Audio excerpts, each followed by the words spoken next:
everyone. Moving on, we begin with the next session for the day that's titled Transforming Higher Education, Virtual Mobilities and Alternative Pedagogies. This is going to be chaired by Dr. Pushkarni Panchamukhi. Let me introduce Dr. Panchamukhi to you all. She's an assistant professor at RV University, Bengaluru. She has diverse experience in the field of education with multidisciplinary perspective that recognizes the impact of political economy on policy making. Her research provides insights and analysis of grassroots practice into the larger macroeconomic policy framework. Her doctoral research was in the area of economics of education. Her interest continues in the area of education with special focus on strategic planning and management of higher education in India and Europe. I would like to mention that before we go ahead, one of our speakers, Dr. Pollyanna Magner, has not been able to make it for this session due to some personal emergencies. Hence, we will only be having 3 presentations in this round. And I would like to request everyone to keep time, that is 15 minutes per person. And I hand it over to Dr. Panchamukhi. Thank you. Thank you, Anjali. Very happy to be here. And it's a very enriching experience to hear all the speakers with their diverse experience and diverse topics. So this particular session, as we all just heard from Pranjali, is on virtual mobility. And after the pandemic, this becomes extremely relevant, and all of us can so relate to this.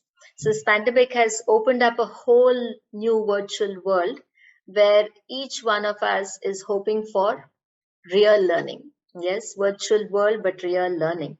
So at all levels, the efforts have been taken at the individual level, where students are really grappling to see where they can get learning from at the virtual level. Similarly, at the institutional level, at the national level, and at the global level, with universities competing to provide virtual mobility. So this session is particularly interesting, and we have 4 speakers but 3 presentations. So let me introduce to all of you the presenters for today. The first session, the first presentation is going to be by Sayantan Mandal and Sheriya Sareen. So let's hear what the Sayantan Mandal is a senior assistant professor at the Department of Humanities and Social Sciences in the Indian Institute of Technology, Jammu. Previously, he has worked at NIPA, National Institute of Education, Planning and Administration, and the University of Delhi. Dr. Mandal is presently coordinating a research project on integrating digital technologies with teaching and learning in the Jammu and Kashmir and Ladakh region. Very happy to have you, Professor Sayantan Mandal. And then we have Sheriya Sareen. Sheriya Sareen is a doctoral fellow at IIT Jammu. The broad area of her research is technology integration in higher education. She has been a visiting scholar at IIT Delhi. She is also a UGC GRF Fellowship awardee. Previously, she has completed dual masters, one in the field of physics, very interesting, followed by another one in the field of education. So over to you for your presentation. Yes, you may introduce your topic. And as Pranjali has already mentioned, please keep a note of time. You have 15 minutes to present. And maybe after 13 minutes, I'll give you a slight reminder. Thank you. Thank you so much, Professor. And first of all, thanks to the organizers for this opportunity. As Professor already mentioned, that my area of interest is technology integration in higher education. And in that regard, we also started, me and Shreya, we started looking for different evidences and different small and large scale projects to really find out what will be the future, what can be the future. Now, just to start with this topic, and before even I share the slide, just wanted to mention 1 or 2 lines, is that nowadays, especially because of the pandemic, it is kind of a cliche to really say that this pandemic has changed the online landscape or teaching learning landscape. Really did to many extent. And also it is very important to important to mention that there are many barriers because it came all of a sudden. Although we know that online learning is coming and coming at a steady pace, but because of this pandemic, it came all of a sudden and all of us had to cope up. And of course, there are many challenges. So now that we are at a position that we know that online learning is going to be here, of course, sooner than expected, but it is now we realize that it is going to be here and it is going to be the future. And online learning is gearing up with all the technologies that is there in our disposal and spreading out in all the corners in all over the world, wherever it's possible, feasible, infrastructurally viable, things like that. So we can say that yes, online learning or not online learning, online infrastructure has spread to a large extent, and it is crossing the boundaries from the brick and mortar system of higher education to much more beyond, to the remotest location, to the location where the traditional higher education system could not have otherwise reached. But the question remains here is that although the online infrastructure or online education, online communication is crossing the boundaries and making the situation ready for the learners, the question remains whether the learners are ready. Whether the learners are ready, they have the correct motivation, they have the correct attitude, they have the proper infrastructure, they have all the benefits, all the other factors which are essential to really get the benefit of the online learning, and most importantly, make the learning possible. Because at the end, whether that is infrastructure or not, the idea of online learning only is successful when learning happens in true sense. So that's where we stand, and that's where I would like to now share the presentation and share the screen and continue with the presentation. Just let me give a moment. I'll just give me a moment. I'll just share the screen. So this is the question which remains that, and with that basic question, we started to seek responses from the learners from different parts of India, and we got some responses. Now, let me tell you that this is part of a pilot study. We'll come to that main study later on, but this was the initial response or initial data collection that we did to find out what are the major issues regarding the online learning readiness. So what are the basic contours, not the minute contours, but what are the basic contours? And we have collected data about different socioeconomic aspects, but here in this paper, we want to focus on the gender perspective. And again, that the idea is to keep the paper, the focus of the paper intact, and also to highlight that this is a very important perspective, especially in the Indian or the context of the developing countries. I would specifically say India because, of course, the data lies in the context of India. So let's move forward. So what are the agendas or the contents of this presentation? Of course, we give a brief introduction about the online learning readiness. We also tell you about the research questions, the construction and validation of the online learning readiness in synchronous mode. That will come to it in a bit. And then also the conceptual framework. Then the data and the findings, followed by a discussion and the way forward based on whatever the discussions and the data that we have. Right? That is the purpose. Now, when we say online learning, we understand that online learning can happen in two modes. One is synchronous mode, one is asynchronous mode. Now, looking at the literature, if we look at the literature, we see that there are a couple of models of online learning readiness which are based on asynchronous mode of learning, recorded and other things which students can access whenever they have the access they can or they want or they're feasible, things like that. But there is not much of a online learning readiness model which are on synchronous mode, and with that, in addition to that, not so much of empirical research on or model based on empirical research which are located in the context of Indian higher education. That's where a little bit of a research gap which we noticed initially and thought that it is better to get an understanding of where the gap actually is or what are the other peculiarities of that gap.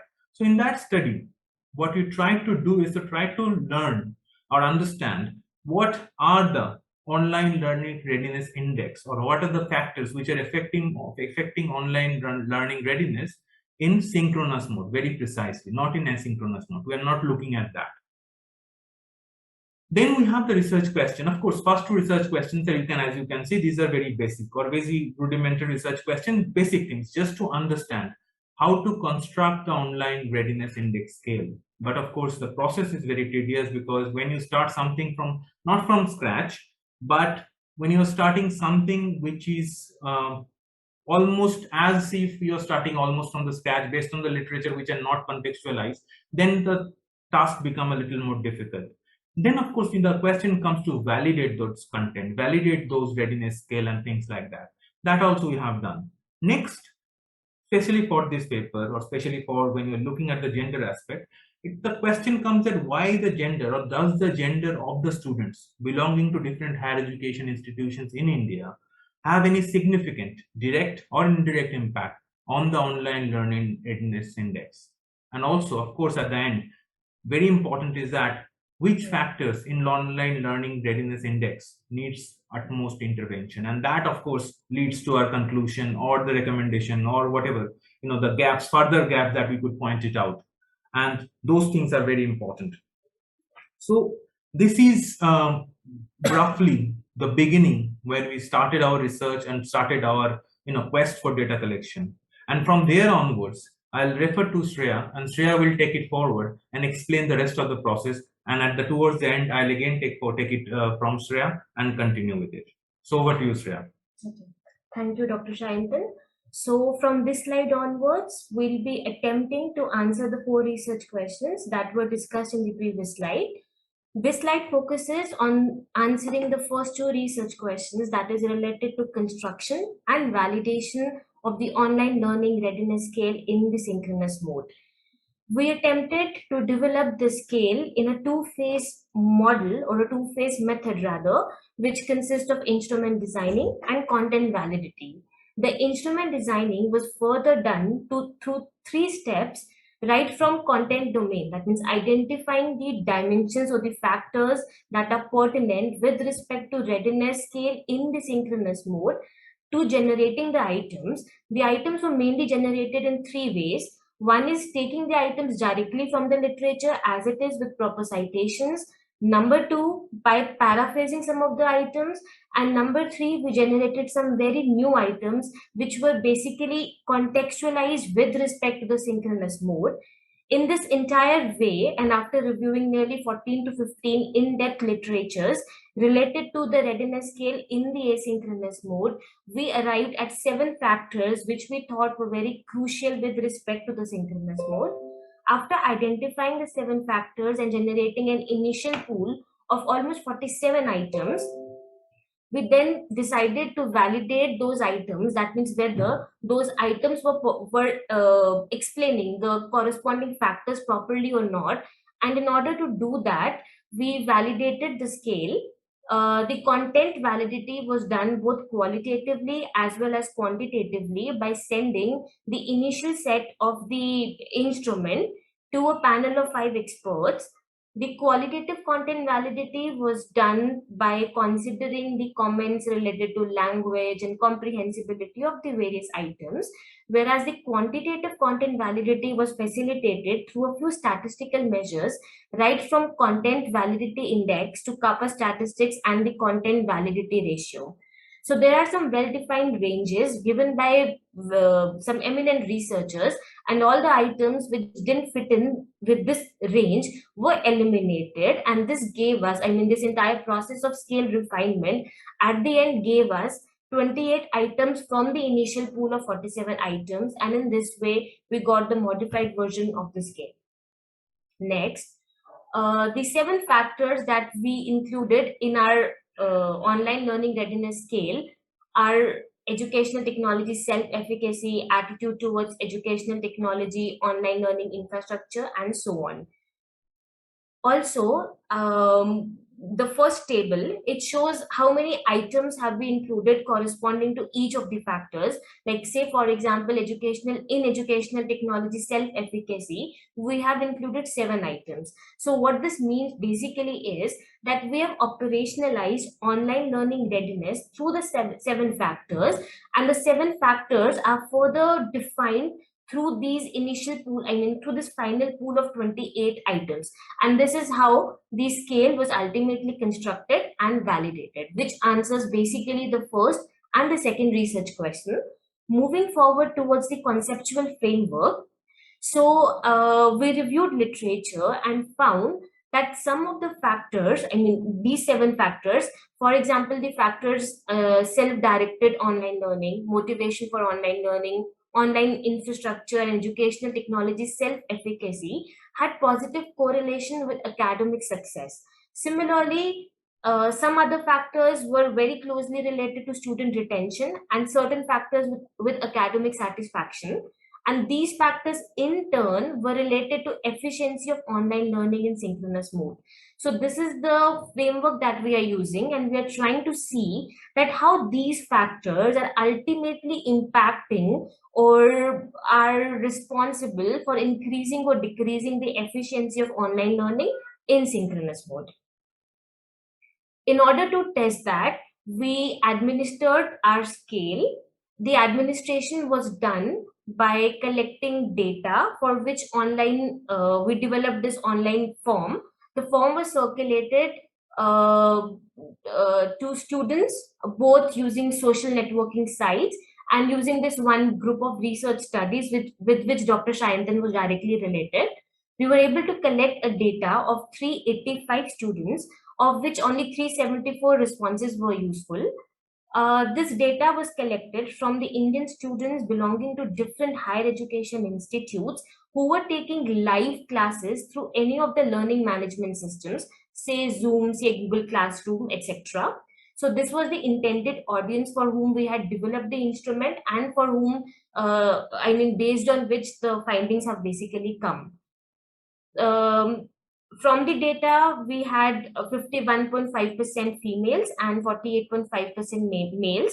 Other than the gender dynamics, we also tried to capture data related to locality, social status, educational level, academic stream, and monthly income. So these were certain demographic variables that we've also taken data for. Okay, so then when we try to analyze the data, and this basically the first part of the slide, it answers the third research question, that is to find, to check what is the average online learning readiness of the Indian students with respect to the sample of the pilot study, like Dr. Sayantan mentioned, and also which factors out of the 7 factors which we have used to operationalize online learning readiness needed the utmost intervention. So the average online learning readiness turned out to be 106.49, which we think is fairly good, we'd say. And about which factors need the utmost intervention, since India is a developing country, we had this notion that factors related to infrastructure, educational technology, self-efficacy could be the one. I mean, we had this notion that these factors might be the one which would be the most compromised. But contrary to our perception, there were these 2 factors, that is learning preference and motivation for online learning, which we came to know from based on our data needed the most intervention. That means the scores corresponding to motivation for online learning, MOL, and learning preferences, LP, were minimum.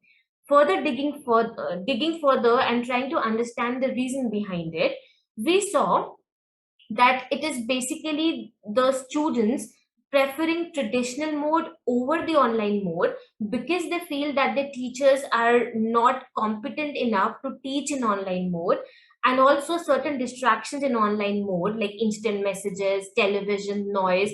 All these factors cumulatively are causing certain kind of hindrance in their learning in the online mode, and hence we named it as the virtual learning hindrances. In this study, we have coined this term virtual learning contours. Virtual learning contours, we have further divided in 2 parts. One is the virtual learning hindrances, which we have just explained, which also answers the third research question. And the second component, virtual learning inequalities, which basically goes towards the direction of the fourth research question, and that is with respect to the gender dynamics. But before coming to the virtual learning inequalities, we would quickly like to tell you the trend with respect to the literature that we reviewed. So we saw that most of the studies indicated that there is no significant difference with respect to online learning readiness in asynchronous mode, as in the males and the females had nearly the same readiness in the asynchronous mode. Also, there was one study that we saw with respect to synchronous mode, but again, there were no significant differences between the males and the females. However, none of these studies were conducted in the Indian context. So we wanted to check how it really goes about in the Indian context. With respect to that, based on our data, we concluded that the differences were significant and males showed more online learning readiness with respect to the female students. Also, when we try to understand that across the 7 factors which we have used to define the online learning readiness, where exactly is the gap coming, so that we came to know what the 3 factors related to infrastructure, related to attitude towards educational technology, and related to educational technology self-efficacy. Since we are running out of time, I would quickly tell you that the statistical technique that we used to basically conduct the test, I mean, to basically check the significance, was the Mann-Whitney-U test, which is the non-parametric test and analogous of the unpaired t test that we normally use if we have a normal distribution. But since we had non-normal distribution, this is the test we resorted to as all the conditions were being satisfied. Further, we conducted the independent sample Mann-Whitney-U test to check the factors that we have already discussed, and cumulatively we got this virtual learning contours. So further, we wanted to explore further, wanted to probe further as to, okay, the readiness of males is more than females, and across which factors, that also we have described. But is it the general trend, or is it some specific to some particular variables, some particular socioeconomic variables that we have taken? So to understand that, when we check the trend, again using Mann-Whitney-U test, we came to know that the readiness of males being greater than females was uniform across the educational level, academic streams, monthly income, locality, and social status. So again, coming back to the conceptual framework and now fitting in our results in the diagram that we have already explained, what we basically observed was the red part, MOL-LP, since these were the 2 components that were being compromised, which basically means that student retention and academic success is being compromised, ultimately impacting the efficiency of online learning in synchronous mode.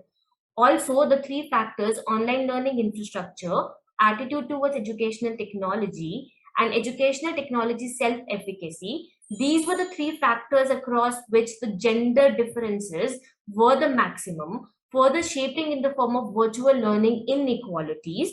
And these 2, virtual learning inequalities and virtual learning hindrances, together took the form of virtual learning contours. Next, there were certain deviations, which I would request Dr. Sayantan to explain. Yeah. So let me quickly take you through the deviations. What we have found that, of course, there are 2 deviations. Although the general trend says that male have higher online learning readiness than their counterparts, but here there are 2 deviations in academic streams, especially in humanities and social science subject with field work. There is a deviation. So female have more online learning readiness than the male counterparts, and also in the families which have a decent amount of family income, let's say 20,000 rupees to 50,000 Indian rupees, there is also the online learning readiness of females are more than males. But the question is that we could not find out why, because that was beyond the scope of the study. So that needs further study and further probing. But although, let me tell you, which I initially started in the beginning, that this was initiated as a pilot study. Now, it was a couple of months ago when we did that study. And of course, now what we are doing, and this study is a part of this study, of course, a larger thing, we're collecting a large, huge amount of data from different higher education institutions located in Jammu, Kashmir region, Janskar region, Kargil, and Leh. And these belongs to the earlier Jammu and Kashmir state and presently divided into 2 union territories, Jammu and Kashmir and Ladakh. And there we have selected about more than 15 higher education institute, where including me, there are 16 faculty members who are involved in the study, and about 15 to 20 research assistants, that means research scholars or students who are involved. And several rounds of data collection will be there. We have just completed our first round of data collection, and trends are coming up. So hopefully with this kind of data sets and with this kind of supports from their other faculty members and a collaborative multi-institutional, multi-regional study, we'll be able to also say that why this kind of gap exists and why the deviation, the reasons for deviation, because it could be related to some region, it could be related to certain subjects or many other factors we don't know at the moment. But we hope that in recent times, these things will be there.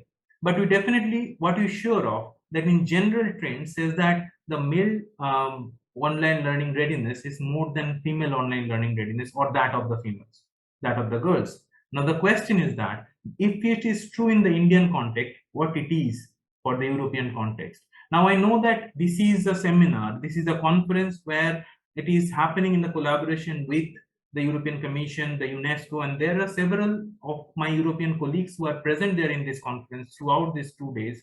So this is a golden opportunity, perhaps to really ask a question instead of getting the question, which we are of course welcoming. The question, let me ask the question, and at the end of the this session, probably we can take up this question, that what do you think is the general scenario of online learning readiness in Europe? Of course, probably you do not have ready-made data, etc. But of course, with your experience and of course large knowledge base, I think you will be able to give us some light or some different directions in that regard.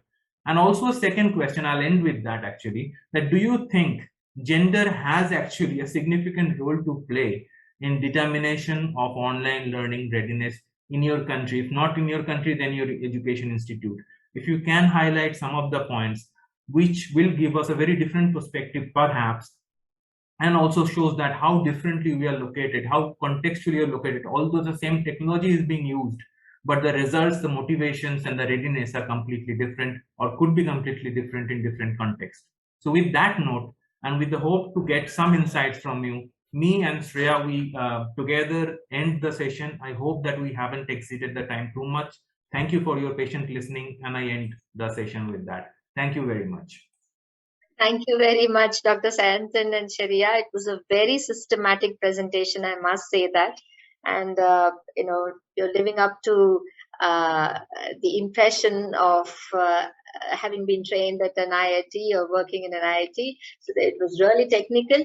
And I'm sure there are questions from our panelists and other audience.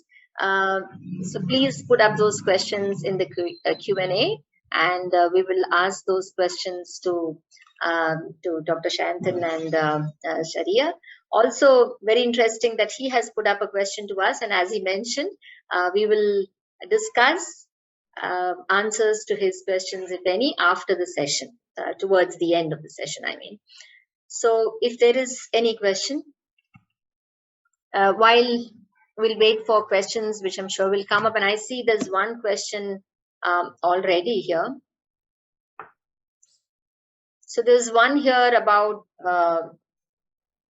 besides gender, where religious community parameters considered.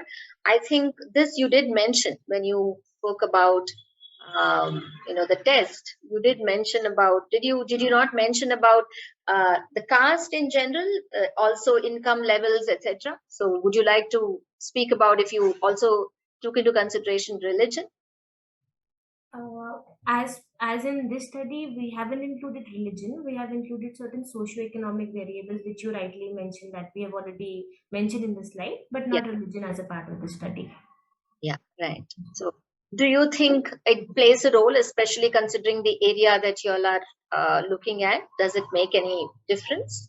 I would say that it does actually, because especially in the context of Kashmir, and based on the recent data collection that we have for the larger study, integrating teaching, learning and digital education, there we have found that religion plays a dominant role, especially, and since it was also a study between Jammu, Kashmir and Ladakh region, where in Ladakh region there is a stark difference that religion doesn't play a much of a role in relation to gender, but in Jammu and Kashmir it does play. So right. when you have the large set of data, the differences which be much more clear, vivid, and we can make the sectoral divisions where exactly are the differences located. So sure, yeah, thank you.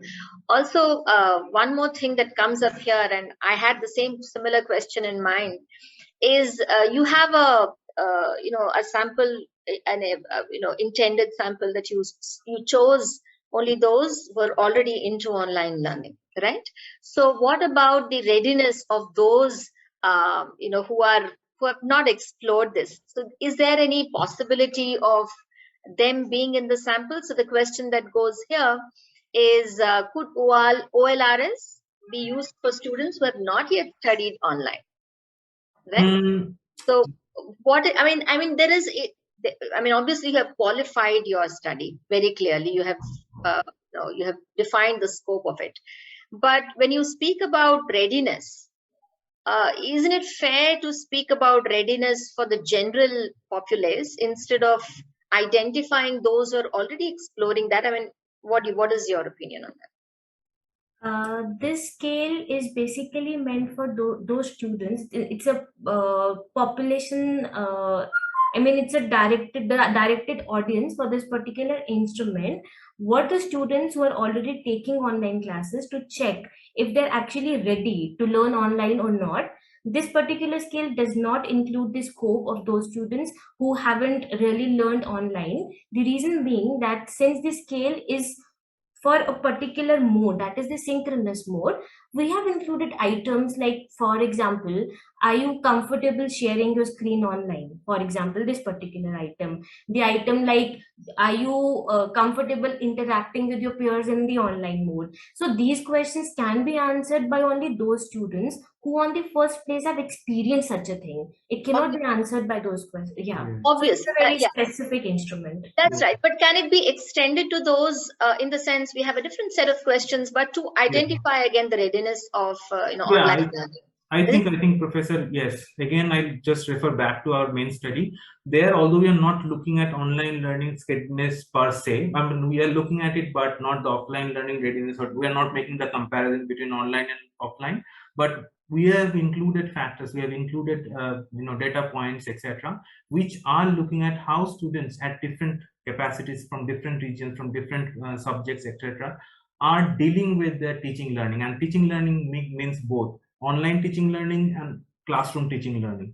So yes, although not directly, but we can certainly get the data, get the overall picture that how it is, what is the scenario for students who are who haven't taken online learning or have taken it very minuscule level. Okay, so that can be found out. Yeah. Right. Thank you. One more thing I had was, in your parameters, you have self-efficacy as one of them, right? Yeah. And you have another about motivation. So how are you differentiating the two? Because motivation and self-efficacy are pretty much related. So I was wondering, why are they standing out as separate indicators or parameters? How do you define or how do you explain that? Okay. So in order to answer this question, I'll just give one example from the scale that we have included in the scale ETSE, Educational Technology Self-Efficacy, and one from motivation. So for example, in Educational Technology Self-Efficacy, that basically means self-confidence in applying your skills with respect to the various educational technological equipments. So say I can start or I can join the online classes very comfortably. I can share my screen very comfortably. These are the kind of items that we have used in the educational technology self-efficacy factor. Whereas in case of motivation for online learning and going by the theory, we have included both the intrinsic and extrinsic motivation factors. So say for example, I can complete my work in the online class even when there are distractions like messaging, like television, noise, etc. Another example, I plan to work hard in my exams in the real-time online classes. So these are the kind of items we have included in the motivation factor. And this is how the two scales are being differentiated by us through the items. Yeah. All right. Okay. Because in theory, I have noticed that when we are looking at self-efficacy of teachers, so we add motivation as one of the factors that influence self-efficacy. So I was wondering how it goes for students, but I think you have a valid point here. So there is another question here. It says, regarding online readiness at a European university at Bremen University of Applied Science, my experience is that the stronger students who are also self-motivated and well-organized coped quite well. However, we lost quite a number of weaker students who would have needed more guidance from professors and even more so from their peer and older students. Personal contact and its benefits seem difficult to replace online. So, well, this is, I think, more of a comment. I would completely agree with actually the comment. The same here. This at least in this front, we are not different. Right. Right. No, I think it was a very there's no difference. It's just that you're curious to know more about your study because it's really systematic. Though there's a lot being spoken about and research, but a very systematic study that has come up to show realistically what is the readiness in our society. And I also agree that nothing can replace teachers, right? All right. Thank you very much. If there are any other questions, I think that's, yeah. So we don't have any other questions.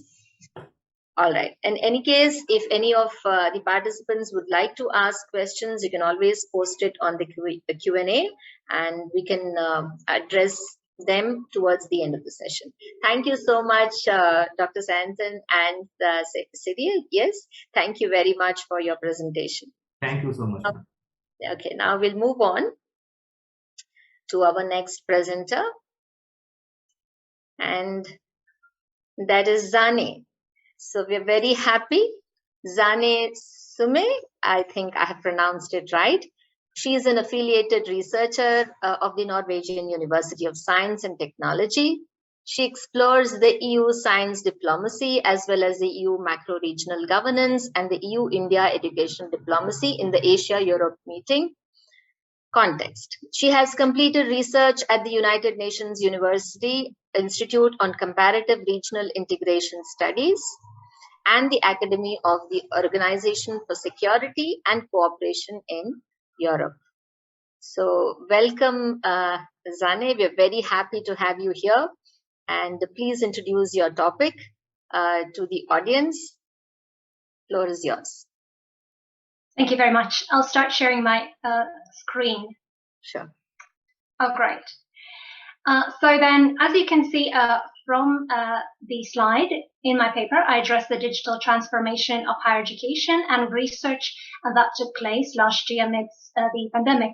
COVID-19, along with its new normal, has brought Perma Crisis. I came across this term on the website of the European Policy Center. The term captures the snowballing of wicked problems or a cascading disaster.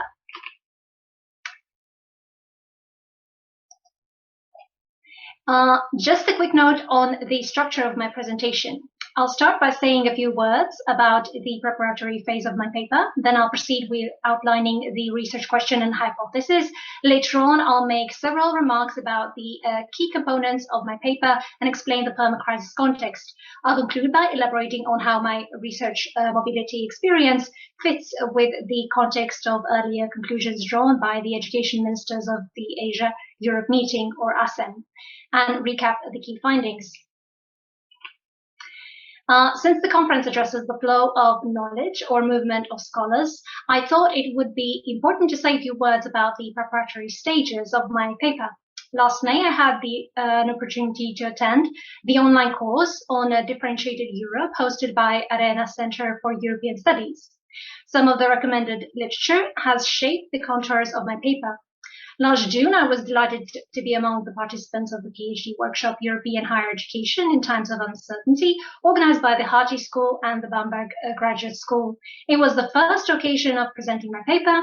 Therefore, this manuscript is itself an embodiment of international travels that have been taking place over the past months virtually. It has been shaped and discussed in a Northern European setting before virtually traveling to Manipal ahead of this conference. The shift towards online working mode comes not only with certain challenges. Opportunities are acknowledged but remain understudied. My paper attempts to provide one contribution towards bridging this gap in the existing body of literature. The aim of this paper is to bring into this picture research centers adjacent to international and regional organizations by addressing the following research question. What role does the higher education and research institutions affiliated with international organizations that are located in Europe and Asia play in the study of the EU and its role in diverse geographical and political contexts? The hypothesis guiding the paper is as follows. The swift transitioning of higher education and research institutions affiliated with the international organizations to the digital setting during the pandemic promotes the accessibility of research and outreach opportunities that have a positive impact on a comprehensive study of the EU. On the basis of an autoethnographic account, a review of academic and grade literature, the paper elaborates on 2 examples of research experiences at the United Nations University Institute on Comparative Regional Studies, or UNICRIS, located in Bruges, Belgium, and the Academy of Organization for Cooperation and Security in Europe, or OSCE, located in Bishkek, Kyrgyzstan. In comparison to famous national higher education institutions that have received diverse appraisals throughout several centuries, the centers adjacent to multilateral organizations are less studied but no less important entities of the overall intellectual ecosystem that shapes the general understanding of multilateral consultations and cooperation, regional integration, and the international role of the EU. Critical junctures are understood as moments of relative structural indeterminism. The critical juncture chosen for this article is a rather recent phenomenon and benefits from an empirical analysis from several domains and policies. Henceforth, it is not possible to place it in a broader time horizon. The article is written with an interest in open-ended moment in the history of higher education and research that generates interest among academics and policy makers. Transformation of the former localism of knowledge-producing communities and situated knowledge through altered spatiality formerly governed by geographical, but presently defined by digital accessibility rules, is at the center stage. It adds some additional empirical findings to the ongoing debate and scoping of this historical episode, also referred to as the COVID decade. Methodology-wise, I chose the autoethnographic approach to provide one more insight that complements the existing accounts emanating from across the world.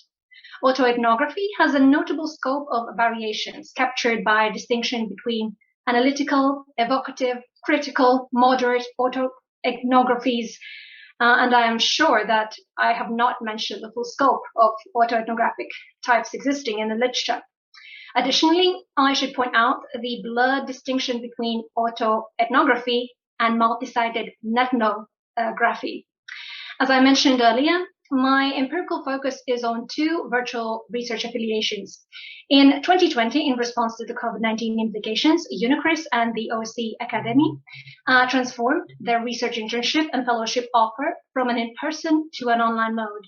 I spent roughly 1/3 of my UNICRIS research internship in a non-resident mode starting from mid-September until mid-November 2020, whereas the associated research fellowship at the OSCE Academy took place fully online, starting from February and closing at the end of July of this year. My reviewed literature demonstrates that many academic publications have focused on the downsides of the swift transitioning to the digital space. The advantages of such a detachment from a geographical location deserves more attention.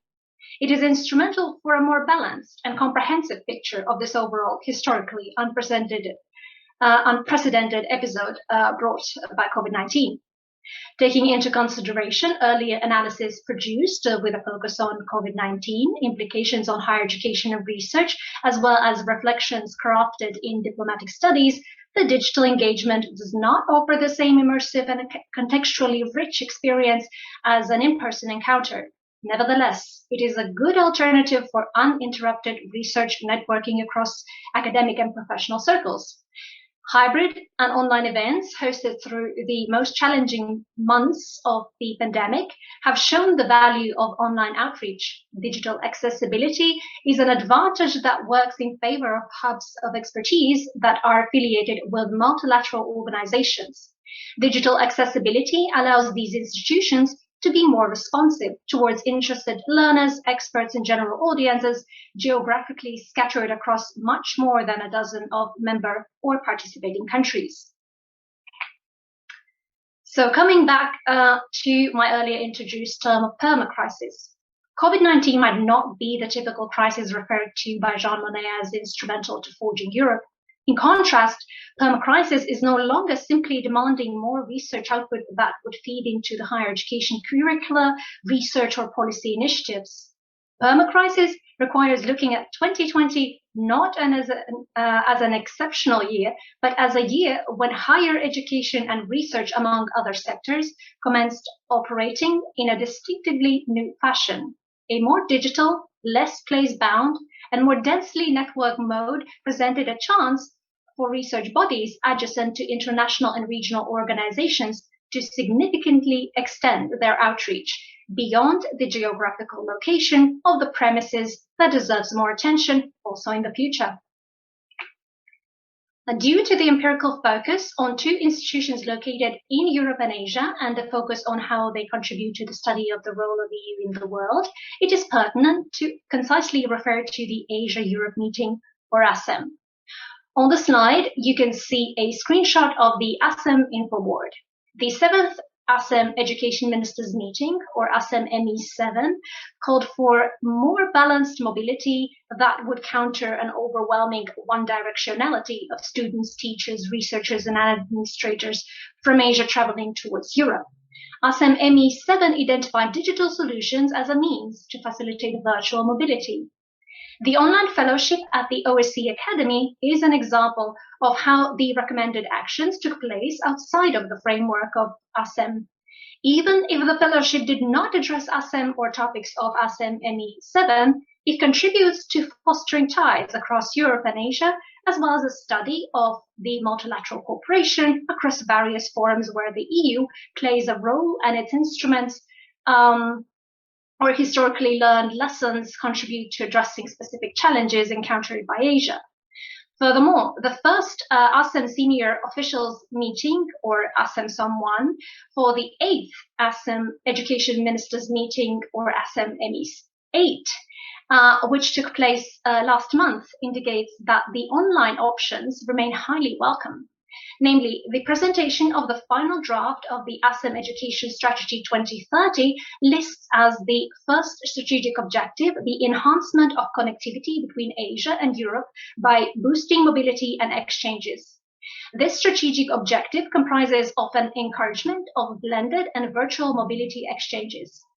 Let me conclude on this point by adding that the second ASEM Senior Officials Meeting, or ASEM SOM2, will be taking place on 13th and 14th December.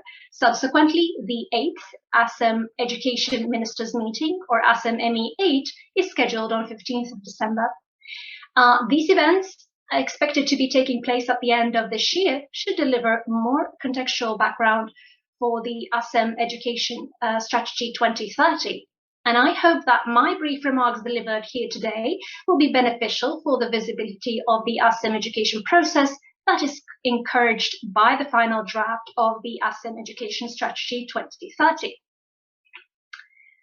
So to conclude, corresponding to the hypothesis, indeed, the swift transitioning of the higher education and research institutions affiliated with international organizations to the digital setting during the pandemic promotes the accessibility of research and outreach opportunities that have a positive impact on the comprehensive study of the EU.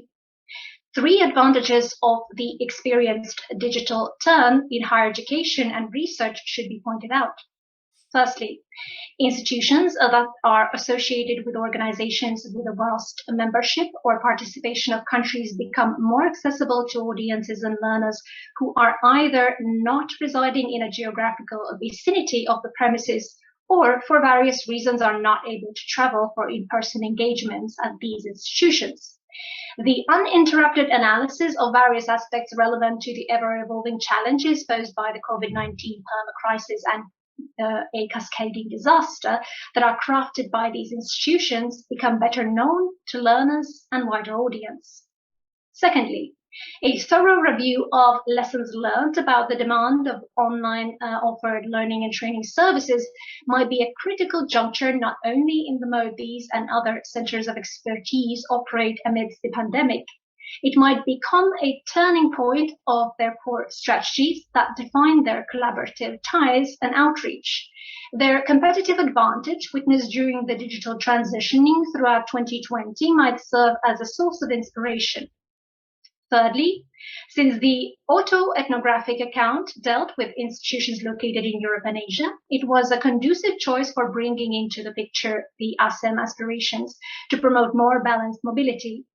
The ASEM set priorities resonate in other multilateral settings that assemble countries from Europe and Asia, such as the OSCE.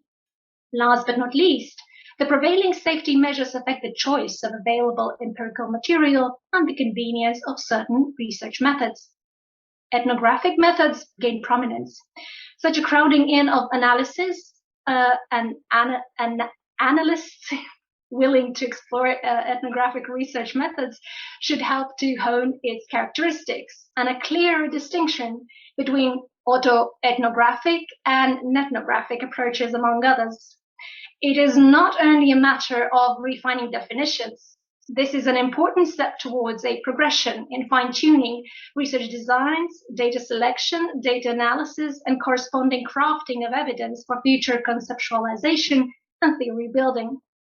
The quality of an overall understanding of the COVID implications on higher education and research sectors depend on what type and how fine-grained is the evidence brought into the scholarly debate. So thank you for your attention. All references to the relevant sources are listed in my paper submitted to the Manipal Center for European Studies. Thank you, Zane. That was quite a bit packed. So let me, from what I've heard from you, let me try to gather some important points. And the one question that comes to my mind, and maybe since you're also much into political diplomacy, studying political diplomacy, what comes to my mind is the idea of, the soft power. Do you think that countries that have, much advantage in digital platforms and offering lot more opportunities for virtual learning, they stand a chance, to influence or to exercise their soft power? What is your comment on that? Thank you for your question. I must admit it stands outside of the framework of the topic that I have addressed in my paper. That's why I don't really have a very quick and clear answer. But I see where your question comes from, because it has been already discussed over the previous sessions. So I would say that I would not necessarily always tie together higher education and soft power. There are some very functional things that higher education delivers. And if there are some countries that are better equipped to offer that and ensure uninterrupted learning process, that's great. And of course, there might be other countries where the overall infrastructure might not be so nimble. And soft power, that's an altogether another topic. It's a very, very vast field. And in addition to those diplomacies that have been discussed in the previous panels, such as the knowledge diplomacy, and there were some words also associated with science diplomacy, there's also educational diplomacy that also has some links to soft power and the way those two interlink.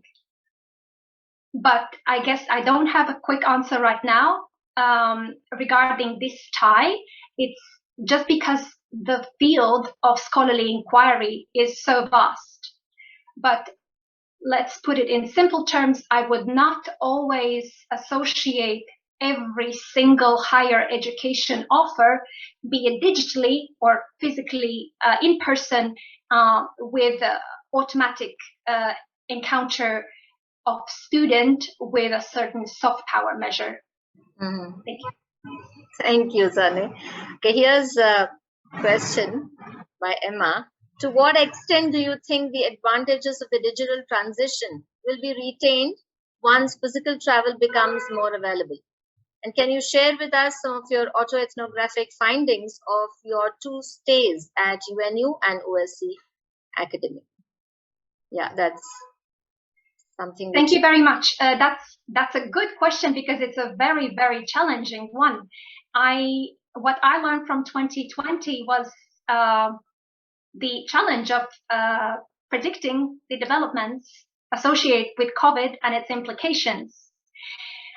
Therefore, I would not dare to make any specific predictions today, just because they might be outlived by the end of this week, or at best by the end of this month.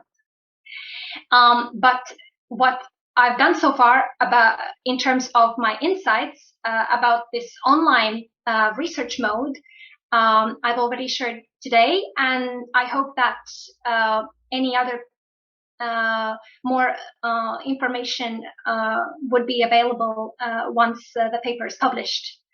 Otherwise, I guess I might run out of time in terms of answering and providing much more details about this learning mode. Thank you very much, Zani. If there are any other questions, I request the participants to put up on the Q&A. Thank you very much for your presentation, and we'll move on to our next participant. So it's actually the one who just asked us this question. So that's Emma Sabzalieva. I hope I got it right. We're very happy to have you here, Emma. Emma is a PhD and a senior policy analyst at UNESCO's International Institute for Higher Education. She is a comparative and international higher education specialist with 2 decades of international expertise in research, teaching, policy analysis, consultancy, and practice. Her current research projects include the futures of higher education, post-pandemic student mobility, geopolitics of higher education, and the international education immigration policy nexus. So we have an expert here, and thank you very much, Emma, for coming, and please introduce your topic and all over to you. Thank you very much, Dr. Panchamukhi, and thank you to the conference organizers. This is just a wonderful collection of presentations, and this panel, I'm already thinking about all the sparks and the connections between these presentations as well. So congratulations to the Centre for European Studies, and thank you again for inviting us to join. Now I would like to share my screen. I'm going to start talking and hope that you can see everything, so please jump in if there's any difficulties with the slides. So as mentioned, I'm Emma Sabzalieva, and I work at UNESCO's International Institute for Higher Education, and we usually go by our Spanish language acronym, which is IESALC. Before I begin, I just want to acknowledge and to thank the project team, without whom basically none of this good work would have been possible. So Bosse Nililieu, Takudzwa Mutize, Clarissa Dierovi. So thank you very much to them for their ongoing hard work.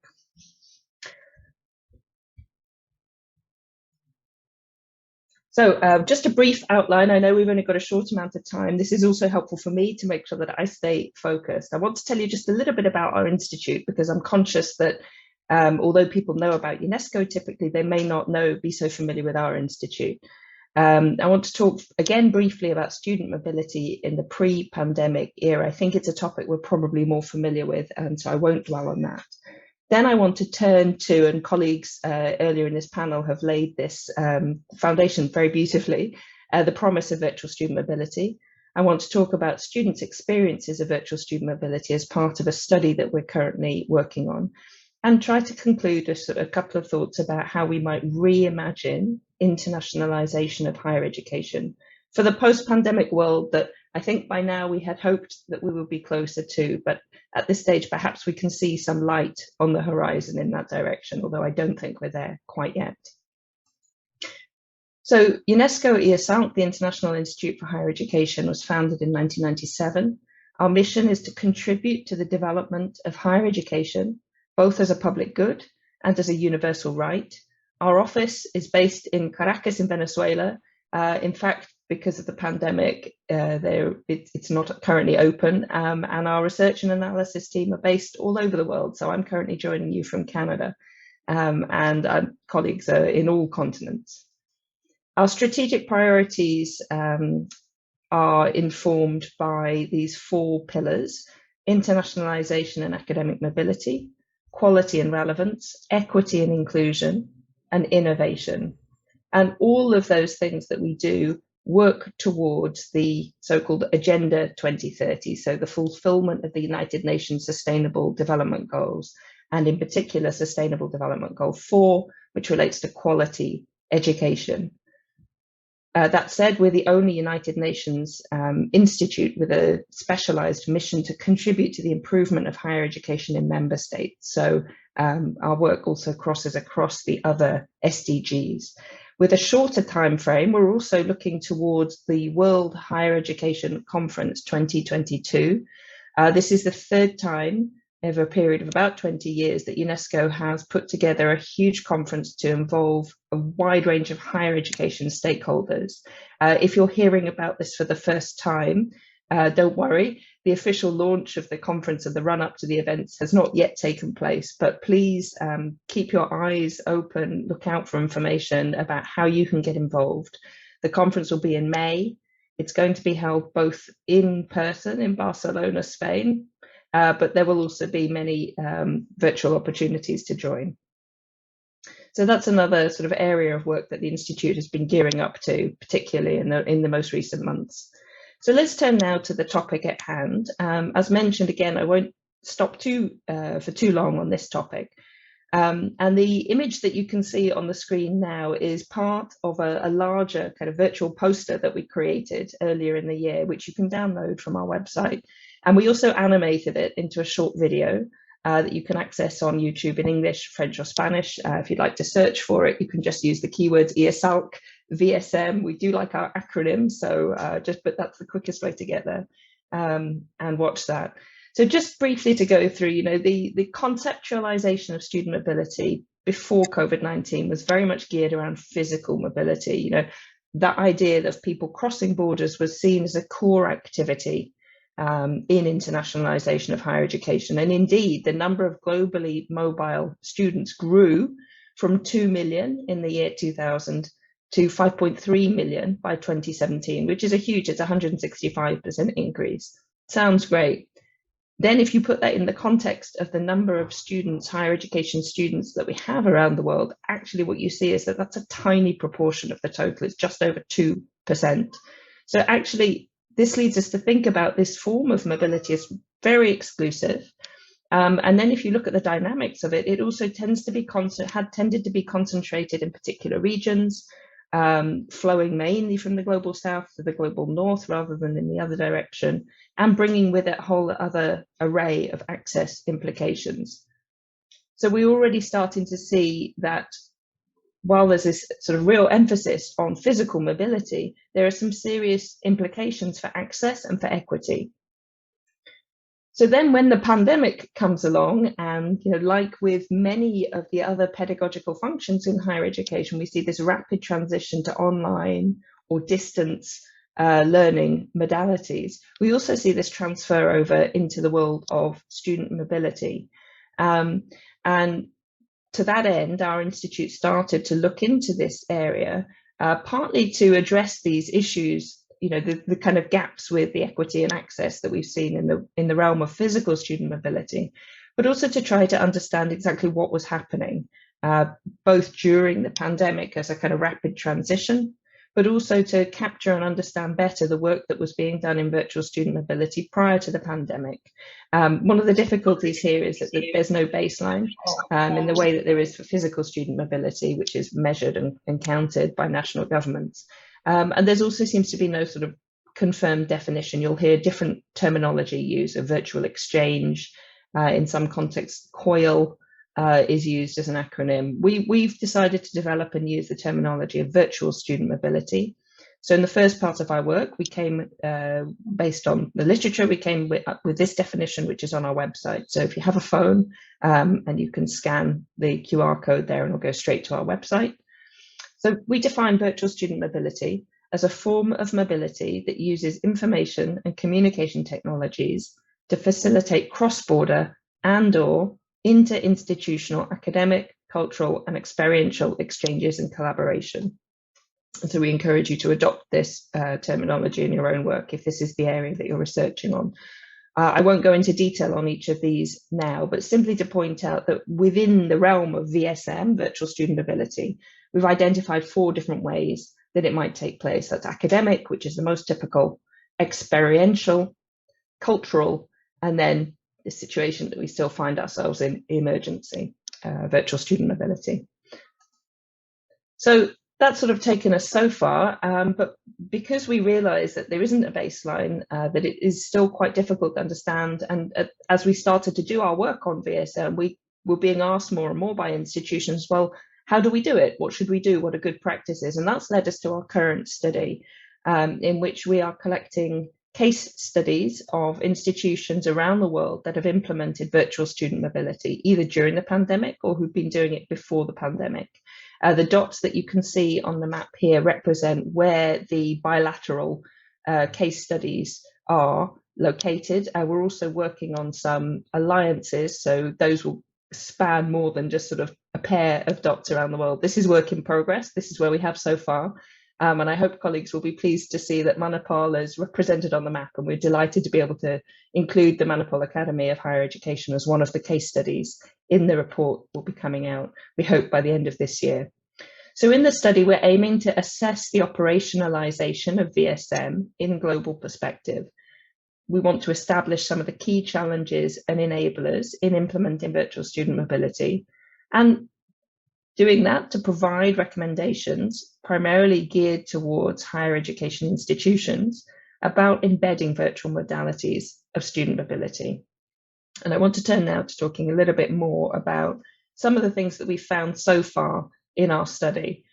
So some of the institutional enablers, the things that help VSM to get off the ground, these are previous partnerships. So typically when we've been working through the case studies, we've interviewed colleagues, so faculty members, academics who've been involved in the delivery of the VSM program, and usually also colleagues in the international office of an institution. So where partnerships exist previously, either on a sort of person-to-person, faculty-to-faculty, or institution-to-institution basis, we find that that really helps get things up and running faster when you're looking at doing a virtual form of student mobility.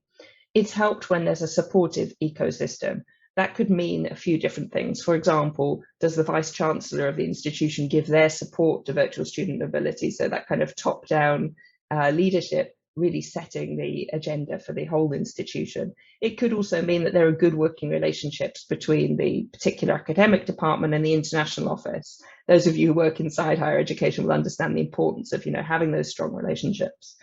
And again, that's also connected to the third enabler here, the idea that you have a champion. So somebody within the institution who's really excited about VSM, who really sees the possibilities that it could have, in particular, just to hark back to the points I made before about opening up access to international experiences to more groups of students. Another advantage that we found, and again, this might be one if you need to persuade your dean or your vice-chancellor, typically VSM comes with minimal costs compared to physical student mobility. It's not without cost, but it can be done sort of at a lower, with a lower budget. And we've also found in our case studies that some institutions don't pass on any additional costs to students. So in fact, for them, there's no fees, there's no registration or anything like that. And something else that helps is mutual flexibility in the timing. You saw from the map that we have people all over, we have case studies all around the world. As I mentioned, I'm here in Canada. It's pretty early in the morning for me still, but you know what, this is an important conference. And so we work together to kind of make the timing for that happen. And that's something which applies also when you're thinking about virtual student mobility programs. So from enablers, let me turn to challenges. And I'm conscious speaking rather fast and going through this quite quickly. I want to make sure that we have enough time for Q&A at the end. I can always go back to some of the slides. So some of the challenges that we found are the sort of more administrative and logistical issues. So matching academic calendars, that's been particularly an issue where you're looking at countries that have different sort of overall academic years. So making sure that if you're doing something which has got to be part of a credit-bearing course, that you can fit that within the regular semester, or you can do it in such a way that you can make it work like that. Regulations are always a problem when you're trying to do something new within an institution, but we've come across institutions where, for example, the concept of studying online isn't even recognized as something that can be allowed to bear credit as part of a student's program. So in order for VSM to go ahead, you have to be able to make regulation changes or to adjust the regulations accordingly. So that's something which doesn't necessarily form a barrier, but it can slow things down, and it's something that came up in the interviews as an issue. I'll mention this again in a minute, but this sort of idea about student-to-student interaction, and this I think has come up in the other two presentations today in different ways. That's more difficult to kind of mediate when you're doing it in a virtual environment, and it's something which I think within institutions there needs to be sort of quite a high level of consciousness about, in order to ensure that we find those ways to bring students together beyond the academics, or beyond the particular objective of the course or program that they're doing. I think again this has been a point that's come up earlier, but this concept, this barrier about changing mindsets. We've seen that both from the perspective of students in our study, but also from reported to us by faculty and staff at universities. You might have a champion who really pushes for virtual student mobility, but if you're sticking against people for whom face-to-face is the only sort of real form of learning, that can be quite a sort of uphill challenge. And part of the reason that we're doing this work is to support that overall shift in mindset towards the concept that, as was mentioned right at the very beginning, that we can do real learning, but in a virtual world. And finally, just to mention one sort of the more practical issue here is, if you're looking at a bilateral virtual student mobility program, and one institution uses one learning management system and one uses another, and that might be the platform that you want to share to do your program. Okay, how do you make those work? How do you get the access together? So you can see that some of these challenges are really into the nitty-gritty, the small fine detail of getting these things organized. But these are the issues and the factors that need to be borne in mind. So as well as doing the interviews, we also surveyed students about their experiences. So these were students at the case study institutions who had participated in these VSM programs. And I will come back to that in a second. When we're thinking about challenges, we also have to remember, or not forget, this idea of a digital divide. And here you see a screen grab from an article that we wrote about this for University World News recently, thinking about the impact of the digital divide on student mobility. And although I think in the first presentation there was a suggestion that in fact the infrastructure and the kind of access to connectivity might not have been such a big issue, for our study it has been. And I think when we're thinking particularly about the kind of access elements of student mobility and the equity, especially in global perspective, this is a really important factor that we have to kind of hold on to. So thinking again, what did the students tell us? So far we've had 85 responses to the student survey. This is ongoing at the moment. So these are, the first results, and you're the first people to hear these. We haven't presented these anywhere in a public forum before. So again, we wanted to find out from students, what their experiences were like, and use that to complement the information that we had from the interviews. So here's a neat factor that 3 out of 4 students weren't familiar with virtual student mobility prior to undertaking or having their virtual student mobility experience. Nonetheless, you can see on the graph on the right-hand side of the screen that many students, the top sort of reason for taking part was the academic challenge and the academic enrichment. I should note, by the way, that respondents could choose more than one option. So if you're trying to do a quick tally and you see it's more than 85, that's why. That I thought was a very interesting finding. I think while we didn't go into doing this study with particular expectations about what we might find out or what students' experience might have been, I think we thought, nevertheless, that more students would be doing VSM because they couldn't travel or because they had to. And in fact, actually, the academic comes out very clearly as the top reason for taking part. We also asked students what the best part of their virtual student mobility experience was, and there are a number of options. We've just screen grabbed the top three that are coming up from the results so far, and then students could rank. They could say this was the top, this was the second, this was the third. So on aggregate, these three factors are coming up as being the best part. And when we're thinking about who gets to participate in student mobility, who gets to benefit from the cross-cultural exchange and coordination, we see in this result some really exciting prospects for virtual student mobility to expand access, particularly to three groups of students. And we know about them because they self-identified as part of the survey. So the fact that you see in these top three, flexibility in planning workload, more convenience than to stay at home, and cheaper than traveling abroad. When you think about those points about, being about working around other things which are going on around you, not having to travel, the cost factor, there's a connection here, I think, with the possibility to expand access to groups that we know haven't benefited from physical student mobility in the past. And those are students who are carers. So whether they're looking after their children, their parents, could be other people in multi-generational households.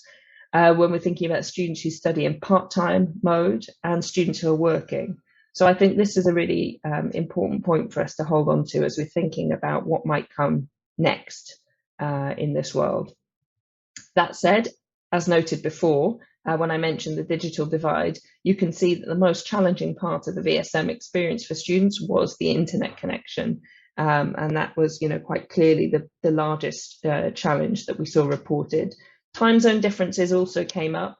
As I mentioned before, yeah, it's kind of annoying, if you're working with somebody who's 12 hours around the world, 8 hours around the world, but it's not an insurmountable challenge. And in fact, if one of our interviewees talked about it not being a challenge, but an opportunity for learning.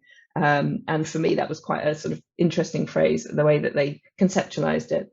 Now, here's a finding that also chimes with the first presentation. There was a suggestion from respondents that teaching or supervision in this virtual modality was lower quality than in person. Now, we haven't tested this in more detail, but I think what that does speak to is the need to build capacity, not only among students for their readiness for online learning, but for the teaching staff, for the moderators, for the people who are supporting those students in that virtual environment. So I'm going to finish on the one hand, thinking about student experiences, and then in the final slide that follows on the interviews we did with faculty and international office staff. So here we see a generally positive picture from our student respondents, but it's clearly not straightforwardly positive. So while over half of students that we surveyed were very satisfied or satisfied with their VSM experience, nearly a third said the opposite, that they were very unsatisfied or unsatisfied. And you can see little quotes coming up on the right-hand side of the screen as well. So again, a similar picture here. 61% of the students said they would be very likely or likely to recommend VSM to others, but 26% said they will be very unlikely or unlikely to do so. So where does that leave us when we're thinking about how we might reconceptualize internationalization going forward? Well, here I thought was a very interesting statistic to finish on the responses of the student survey. So 73% of the students said they would do VSM again if they had the chance. I think that was very telling. And here, let me, as I mentioned, finish with a couple of quotes from the faculty and international office respondents. So the first saying that I have experienced mobility in a totally different way, and that's from the perspective of somebody who was delivering it. And the second saying, VSM offers opportunities that students wouldn't experience if institutions are to rely on face-to-face modalities. So I think what we see from this kind of overall emerging picture about how we might reconceptualize or reimagine internationalization is that there's clearly evidence to suggest that virtual student mobility is not going to be a panacea. It's not going to fix all of the problems that we noticed with lack of access to international opportunities or lack of equity within that. It has its own implications for access and equity, just as physical student mobility does. That said, what we have seen very clearly is the possibilities that open up for different types of students to experience exchange student mobility through virtual forms that may not come or may not be available to everybody through physical forms of student mobility. So I think the main message that we want to make in closing is to say that in this reimagination process, what we would foresee for internationalization is the embedding of virtual forms of mobility as a normal and expected part of the range of options for students to be mobile in this ever globalized world. So that's the end of the presentation. Thank you very much. Again, that's the link to our website, and I look forward to Q&A with you. Thank you. Thank you so much, Dr. Emma. That was a wonderful presentation. And we do have quite a few comments, questions on the Q&A. And I have something to ask you before we proceed to the other questions. While I appreciate very much that VSM is indeed a very good platform for those who haven't experienced different platforms of learning earlier, like you mentioned, in terms of cost, in terms of the hassle of travel, all of that is much reduced. But you also mentioned right at the beginning that the knowledge flow is typically one way. So my concern or my question, or it could be a comment also, will this not aggravate the one-way flow of knowledge even further? When you talk about one-way flow of knowledge, are you sort of harking back to this kind of global south, global north dynamic, or are you thinking about it in a more micro way? Yeah, no, I meant the global south, global north. So obviously, the internet connections are the only consideration, which hampers probably access from the developing countries. But otherwise, they're mostly hungry for receiving different platforms, and especially to be a part of international universities. So how do you perceive VSM as, will it aggravate this kind of an exchange of knowledge, which is very biased even more? Or do you think, what do you think? I mean, that's a very valid question. I appreciate you asking that. I think, when we've been doing these bilateral case studies, we've been quite focused on the, if you like, the microdynamics between the institutions. And actually, I think the overwhelming impression I get is a really respectful environment in which students really take the time to learn about practices in the other location. Now, again, I'm speaking a little slowly on the hop because it depends a little bit on what kind of VSM, whether it's an academic course or something that's more cultural. And so I do think that in some ways there may be more opportunities for reciprocity. And I know when we think about internationalization, we know that unequal partnerships have really, epitomized a lot of the dynamics, especially with research, but also with student mobility. So I do think there are some quite promising ways forward. And perhaps if we go back to this issue about the cost involved, the lower cost involved might be something that could engage more institutions in more places to engage in virtual mobility than would be possible if you were thinking about a physical exchange. But I think, all the while that we think about certain advantages, you can always counter that with other challenges that might arise. And I do think that while we are still in a world where there is inequitable access to connectivity, to devices, then I think you will inevitably find the persistence of certain inequalities in terms of who can get online. And that's, in a way, it's not replicating the issue that we saw with physical student mobility, but it is kind of a different way of representing that sort of disbalance, if you like. Thank you. That was an optimistic one, and I like that. So there are more questions here, and very connected to this is what Sayantan is asking. So Dr. Sayantan says, in regular student mobility, there are emerging destinations. There are emerging destinations other than USA and UK, but what's the trend in VSM? Is it only towards USA and UK, or are there any new and prominent players? So he also continues, is it replicating the same early trends of physical student mobility? Why, and do you think so? I think, again, that's an excellent question. On the basis of our study, I can't say. We've done these focused case studies. We've been looking so far, I think, at somewhere between 14 and 20 institutions. So it would be impossible for me to say anything about representativeness based on the sample that we've got. I should also say, when we've been looking for case studies, we've been limited to using information that's available in English or in Spanish, which are the two working languages of our institute. So partnerships which are taking place in different languages are out with the scope of what we can do with this study. And also that we have been looking, it's a purposive sample that we have with our cases. So we're not looking to see, like, to map everything that's happening in the US or in the UK. What we have seen, and this may be also a linguistic issue, is that there is quite a lot that seems to be happening in the US. Compared to other places. So a lot of times we'll find partnerships that are with, another country with the US, another country with the US. And there may be, so this concept that I mentioned during the presentation of COIL, Collaborative Online International Learning, I think that emanates from the States. So my suggestion there will be that perhaps if they've been kind of connecting, more institutions have been connecting in with that, there may be greater awareness of VSM in the States than there are in other settings. That's, I'm postulating here, I wouldn't say that with any certainty. So I don't think, I'd love to be able to say, yeah, there are some, like India's going to be the hub for VSM, or China's going to be the hub for VSM, or Uganda's going to be the hub for VSM. But at the moment, we don't have the data to bear that out. But one of the things that, we continue to work towards is trying to establish at least some kind of baseline.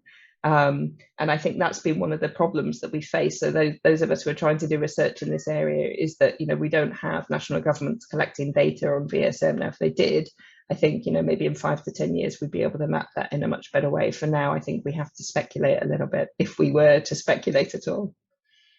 Right. I'm curious to find out if you think VSM would, be more popular among certain disciplines, certain kind of programs, because VSM, as it is, the way it functions, it probably doesn't give a very practical understanding of a certain, a certain concept. So how I perceive is that VSM would be more sought for in certain disciplines. What is your opinion about this?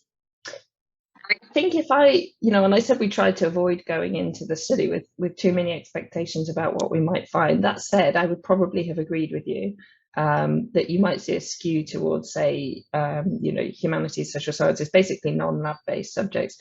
Actually, that so far hasn't been borne out by the examples that we've used. And in fact, your own institution has done a wonderful maternal health care VSM program with the university in the UK. So really about as medical as it gets when it comes to these things. Now, there, of course, if you are working from a computer, we haven't yet, I think, found satisfactory ways to deal with the hands-on that certain subjects require.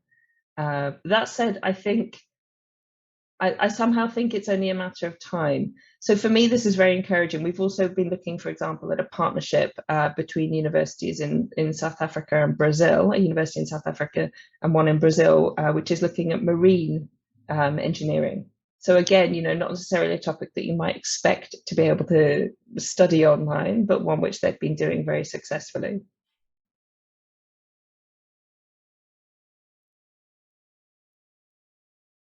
Sorry, I muted myself. There's another. It's the classic, isn't it?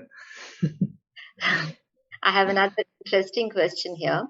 VSM has now questioned the idea of intercultural competencies, a key component in the idea of IG.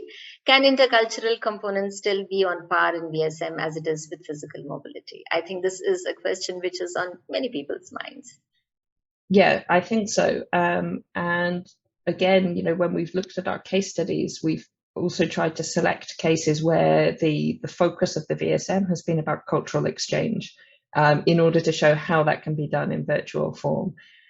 There's one key thing I think that you cannot replicate in a virtual environment that you can only do when you physically travel. And I think, you probably guess what I'm going to say, which is, the sense of being in a place. And all the things which typically would go on in an exchange outside of the classroom. So learning how to I don't know, go to the market to buy something, learning how to interact with people. Now, again, we've got to be careful not to romanticize the physical mobility experience. We have plenty of evidence to show that students, who go abroad do so, and they only hang out with students from their home university or from their home country, and they never learn the language if there's a different language that it's involved, and they only go to stores where they sell stuff from their home country. So let's not romanticize the physical mobility experience overly. At the same time, yes, 100%, even in a world where virtual reality becomes a bit more mainstream, and you can get into, or you can see, I think during the pandemic, a lot of people were doing kind of walking tours with their cell phones. So, you're walking around and you start to experience it. You can't quite replicate actually being there. That said, I think there's a lot of work, and we have a very nice case study with a college here in Canada that's been working with a couple of community organizations in Guatemala, and that's a very good example, I think, of how you can teach intercultural competence through virtual modalities. So there are certain things I think that you definitely can do. Very interesting. Then I'll take this last one. So this says, interested to know how faculty in higher education institutions combat the multicultural classroom while teaching international students in a distant mode. So would you like to take that? I think I'd just like to reflect back that, all these really excellent questions are showing us that, that it's not clear cut, and we're not going out into this work to say virtual mobility is the way forward, and there doesn't need to be any more physical mobility. I think what we're trying to do is raise awareness of the good practices which are happening around the world in order to encourage institutions to adopt more virtual student mobility, but in order to encourage them to adopt it as part of a suite of mobility activities. And to me, I think that's where the strengths of having these sort of multiple options lie, because if we take as our broader goal the idea that we want to increase access to international experiences, to cross-cultural exchange, to greater international collaboration, then we have to look at the ways that we make that possible. And this is the work that is done in equity in higher education. What are the things that we can do to remove barriers for groups of students who aren't currently able to access that? How do we shift our institutional mindset so that we're looking not at kind of making up for deficits, but making a real positive approach to student mobility and thinking about it in this much more holistic way? Okay. So there's this, I think, which you did mention about the digital infrastructure being a very key component of VSM. But does it act as an important hindrance, or what do you think? I mean, do you agree? The student survey, I think, bears that out, the connectivity and access to the internet. They mentioned access to the internet perhaps more than devices, but access to the internet does seem to be a major challenge for students' engagement. And that, again, we know is an issue. It's not an insurmountable issue, but it is in many contexts a very difficult one. We saw during the pandemic, for example, not even when we think about mobility, but in general, some of the responses from higher education institutions where governments were able to provide financial support to give students, data packages or to lend them devices. That's something that a lot of institutions here in Canada as well were doing, and around the world. But again, that presupposes a level of resource is available somewhere within a setting. And I don't want to be naive and suggest that that's, the easy fix to this. So I acknowledge that is a major hindrance and it's a major barrier. And it's one that I think may require action that goes beyond simply the institutional and the national or the regional level. Right. Thank you so much, Emma. That was so wonderful. I mean, interacting with you, getting your ideas, and also this platform of VSM. I'm sure, like what you just mentioned, the kind of questions that have come up, it just simply shows our interest in this topic, and we're so looking forward to more and more opportunities for our students to access. Yeah. Right. So thank you so much. And with that, we conclude this particular session. And I thank all the presenters. And I also thank Manipal Center for European Studies, who's organized this theme within this conference. Thank you very much. Pranjali, over to you. Thank you, Dr. Pushkarni, and thank you all the presenters. We're very glad that this was a very interactive session. Thank you so much once again. Thank you. Thank you very much. It's been really wonderful to engage with you all. Thank you.